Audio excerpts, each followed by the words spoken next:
Hey viewers, welcome back to your own channel Target Bullseye।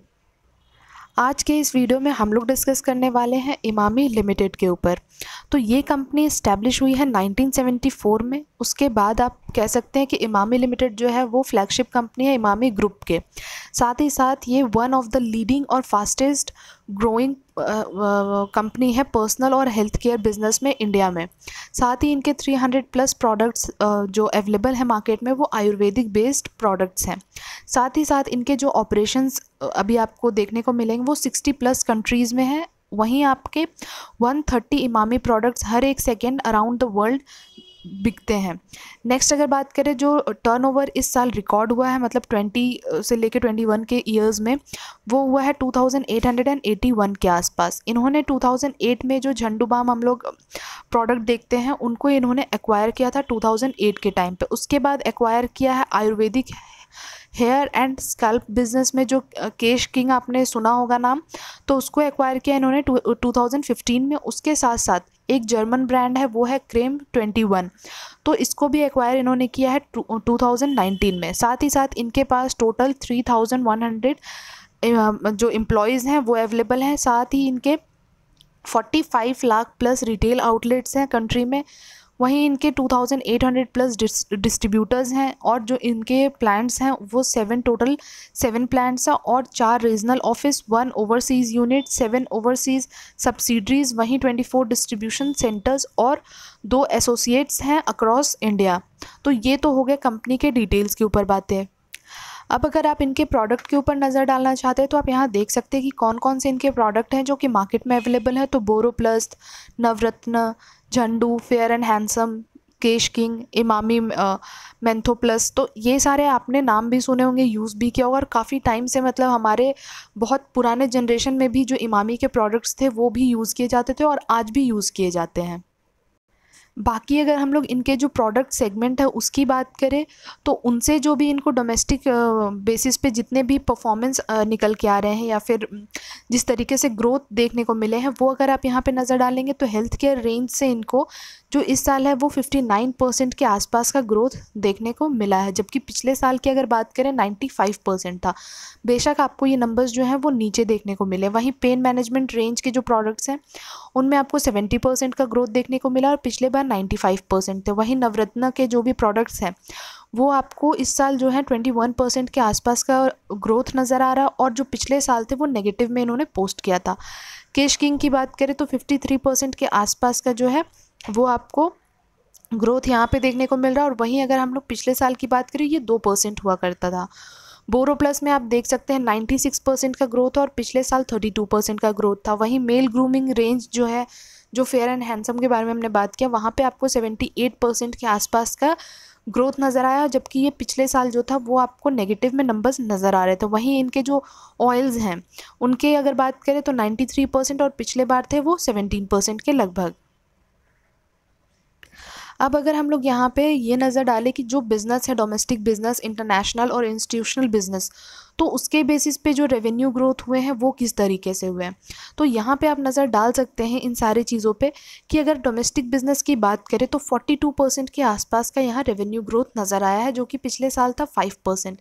International में भी आपको numbers बढ़ते हुए दिखे 17%। और वहीं अगर इंस्टीट्यूशनल बिज़नेस की बात करें तो 34% के आसपास नज़र आ रहे हैं। और अगर ओवरऑल हम लोग इस ईयर की बात करें कि किस तरीके से जो रेवेन्यू जो टोटल निकल के आए हैं उनमें क्या परसेंटेज ब्रेकअप है, तो आप यहाँ पे देख सकते हैं कि जो डोमेस्टिक के थे वो 85% इनके रेवेन्यू जो है वो डोमेस्टिक से निकल के आए हैं इस बार। वहीं 12% इंटरनेशनल से और 3% इंस्टीट्यूशनल से। तो ये हमने देख लिया अब जो रेवेन्यू ग्रोथ था की फाइनेंशियल एरियाज़ के बेसिस पे। अब यहाँ पे हम लोग बात करते हैं जो टोटल कंसोलिडेटेड जो इनके रिपोर्ट्स आए हैं उनमें हम लोग रिज़ल्ट की एक बार बात कर लेते हैं। तो यहाँ अगर हम लोग सबसे पहले रेवेन्यू की बात करें जो FY22 में आपको नज़र आ रहे हैं, तो यहाँ आप देख सकते हैं 661 करोड़ के आसपास का रेवेन्यू जनरेट हुआ है। पिछले साल के मुकाबले अगर हम लोग यहाँ पे ये देखें तो 37% के आसपास का आपको ग्रोथ देखने को मिल रहा है। वहीं अगर हम लोग पैट की बात करें तो पैट में भी 78 करोड़ के आसपास का इनका पैट निकल के आया, that means profit after tax. वहीं अगर ग्रोथ की बात करें तो ये आपको 97% के आसपास का नज़र आ रहा है। तो ये तो हमने डिस्कस कर लिया काफ़ी कुछ कंपनी के ऊपर। अब फंडामेंटल देख लेते हैं और उसके बाद हम लोग टेक्निकल के ऊपर बात करेंगे। अगर आपको वीडियो आखिरी में अच्छा लगता है, लाइक एंड शेयर किए बिना बिल्कुल भी ना जाएं। अगर आप चैनल पे हमारे नए हैं तो आप चैनल को सब्सक्राइब भी कर लें। सो नेक्स्ट इज़ यहाँ पे जो फाइनेंशियल एडवाइज़र है वो किस तरीके से आपको एनालिसिस निकाल के दे रहे हैं या फिर किस तरीके से आपको जो है वो एक रिकमेंडेशन दे रहे हैं। तो 85% एनालिस्ट आपको अभी इसमें बाइंग के लिए रिकमेंडेशन भी दे रहे हैं, पर आप अपने से खुद से एक बार रिसर्च और एनालिसिस ज़रूर करें। नेक्स्ट अगर बात करते हैं इसके रिटर्न्स के ऊपर, तो रिटर्न्स के जो नंबर्स हैं लॉन्ग टर्म में हमें जो 3 इयर्स में देखने को मिल रहे हैं वो आप कह सकते हैं कि काफ़ी डिप में हमें नज़र आ रहा है। मतलब हमें जो है कि रिजल्ट्स अच्छे या रिटर्न्स अच्छे नज़र नहीं आए हैं, बट उसके बावजूद भी 2 साल या 1 साल की बात करें तो रिटर्न्स हमें यहाँ पे अच्छे देखने को मिले हैं। बाकी आप टाइम फ्रेम में देखेंगे 6 मंथ में भी 17% है, 3 मंथ में 15%, वहीं 1 मंथ और 1 वीक की बात करें तो यहाँ आपको डिप देखने को मिल रहा है या रिटर्न्स जो है वो नेगेटिव में नज़र आए हैं। अब यहाँ पे हम लोग बात कर लेते हैं वैल्यूएशन के ऊपर। तो वैल्यूएशन में ईपीएस जो है वो 11 है, एटलीस्ट 20% के अबव होना चाहिए, बट यहाँ 11 है, फिर भी हमें ठीक ठाक नज़र आ रहे हैं ईपीएस। इंडस्ट्री पी की बात करें 68 है, स्टॉक पी 49 है। ऑब्वियसली आपको अंडर वैल्यूड प्राइस पे मिल रहा है और साथ ही साथ जो डिलीवरी हुई है इसमें फ्राइडे के दिन आप देख सकते हैं कि 79% से लेके 80% के आसपास की डिलीवरी भी आपको नज़र आ रही है। अब यहाँ अगर हम लोग बात करते हैं सेल्स ग्रोथ परसेंटेज के ऊपर, तो इस साल जो है ये 1 साल में आपको काफ़ी डिप देखने को मिल रहा है पिछले 5 या 3 साल के मुकाबले। वहीं अगर बात करें प्रॉफिट ग्रोथ, तो आपको थ्रू आउट दी जो भी ईयर्स रहे हैं वो आपको नेगेटिव में ही नज़र आ रहे हैं। आरओई की बात करें तो आरओई आपको साल दर साल घटते हुए दिखे हैं, जबकि इसको बढ़ते हुए होना चाहिए था और वो भी एटलीस्ट 15 to 20% तो होना ही चाहिए था। बट आपको ये ऑलमोस्ट 1 साल की अगर हम लोग बात कर रहे हैं तो इस 1 साल में आपको ऑलमोस्ट 15% के आसपास नज़र आ रहा है। तो हम कह सकते हैं कि ठीक ठाक सा हमें आरओई नज़र आ रहा है। नेक्स्ट अगर आरओसीई की बात करें तो आरओसीई भी आपको घटते हुए दिख रहे हैं, बट फिर भी 15 to 20% है, तो वी कैन कंसीडर इट कि ठीक ठाक इनफ आपको आरओसीई देखने को मिल रहे हैं। वहीं डेट टू इक्विटी की बात करें तो ऑलमोस्ट कंपनी हम कह सकते हैं कि डेट फ्री कंपनी के कैटेगरी में फॉल करती है।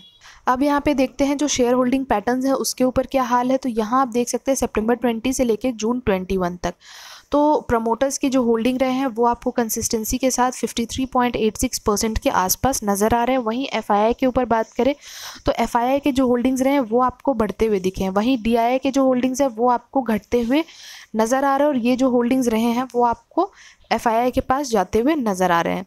वहीं अगर पब्लिक के ऊपर बात करते हैं तो पब्लिक के होल्डिंग्स आप देख सकते हैं कि यहाँ पे आपको बढ़ते हुए दिखे थे, फिर वापस से इस क्वार्टर की अगर बात करें तो 9.17 हो चुका है, जो कि पिछले क्वार्टर जो था वो 9.24 के आसपास था। प्रमोटर्स प्लेज पे भी नज़र डाले तो यहाँ हमें अच्छा खासा एक प्लेज भी नज़र आ रहा है। बट ये एक अच्छी चीज़ है कि इन्होंने अपने प्लेज को जो भी है वो हर क्वार्टर वाइज इन्होंने कम करने की कोशिश भी की है। वहीं देखते हैं कौन से म्यूचुअल फंड इन्वेस्टमेंट करें। तो ये 4 म्यूचुअल फंड्स हैं जो कि इसमें आपको इन्वेस्टमेंट करते हुए नज़र आ रहे हैं और इनके परसेंटेज आप यहाँ देख सकते हैं। तो first one is from L&T mid cap fund direct growth, second one is from SBI consumption, third one is from DSP focus and fourth one is again from L&T which is L&T India value fund direct growth. बाकी percentage हमें यहाँ पे अच्छे देखने को मिल रहे हैं। अब एक बार बात कर लेते हैं इसके चार्ट पे। तो जो प्राइस हमें यहाँ देखने को मिल रहा है, बहुत अच्छे रिटर्न्स तो नहीं रहे हैं, बहुत बेहतर हम नहीं कह सकते, बट हाँ ठीक ठाक फिर भी रिटर्न रहे हैं। तो यहाँ पे 354 के प्राइस के आसपास ये आपको ट्रेड करता हुआ नज़र आ रहा था प्री कोविड के टाइम पे इसकी जो प्राइस थी वो 132 के आसपास आपको जाता हुआ दिख रहा है।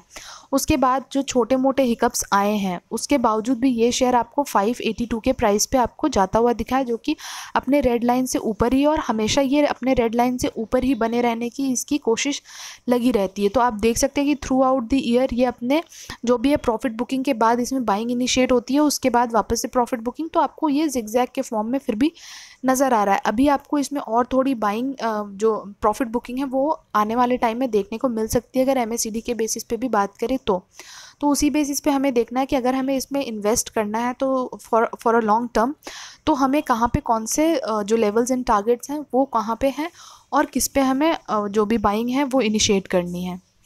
तो अब अगर हम लोग बात करते हैं 1 डे के टाइम फ्रेम में, तो जिस तरीके से हम लोग देख सकते हैं यहाँ पे कि आपको ये वापस से अभी जिस तरीके से हमने वीकली चार्ट पे देखा है कि नीचे आता हुआ दिख रहा है, बट ये आपके 556 के प्राइस पे आपको कंसोलिडेट करता हुआ ये शेयर नज़र आ रहा है।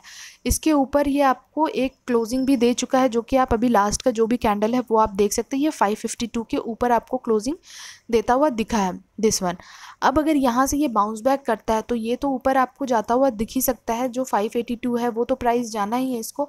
आने वाले टाइम में ये आपको 650 के भी प्राइस पे जाता हुआ नज़र आ सकता है। बट अगर बात करते कि यहाँ से अगर ये सस्टेन ना करके अगर ये 556 को ये ब्रेक करता है तो ये आपको और नीचे आता हुआ नज़र आ सकता है, जहाँ पे आप चाहें तो आप जो भी है वो एक्यूमुलेशन कर सकते हैं। तो वो आप 533 के प्राइस हो गए, या फिर हम लोग कह लें कि आपको 500 के प्राइस पे भी ये आता हुआ नज़र आ सकता है, तो उसके बेसिस पे आप, या फिर 482 के प्राइस पे। तो ये तीन जो नंबर्स हैं, ये एंड ये, तो इन तीन नंबर्स पे आप नज़र बनाए रखिए। आपको जहाँ भी मिलता है ये शेयर आप वहाँ पे ग्रैब कर सकते हैं for a long term basis.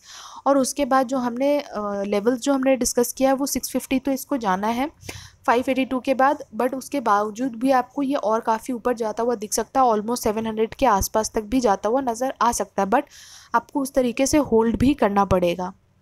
अब वहीं अगर लास्ट में एनालिस्ट की भी राय अगर इसके ऊपर हम लोग देख ले, तो जिस तरीके से करंट प्राइस जो चल रहा है वो 562 का चल रहा है, और हाईएस्ट अगर हम लोग बात करें 2022 के आसपास की, तो सबसे हाईएस्ट आपके जाने के जो चांसेस हैं वो हैं 685, जो प्रिडिक्शंस के हिसाब से, जिस तरीके से मैंने भी आपको लास्ट स्लाइड में कहा है कि ये जाना होगा तो ये आपको 700 तक आपको जाता हुआ दिख सकता है, बट लॉन्ग टर्म बेसिस पे।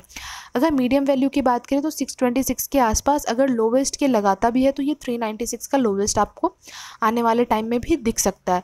तो ये तो हो गया एनालिस्ट की राय, ये हो गई हमारे वीडियो की तरफ से आपको जो भी राय मिली है या फिर जो भी एक आइडियाज़ लगे हैं। बट एक बार खुद से अपने लिए, खुद के लिए एक बार रिसर्च और एनालिसिस ज़रूर करें।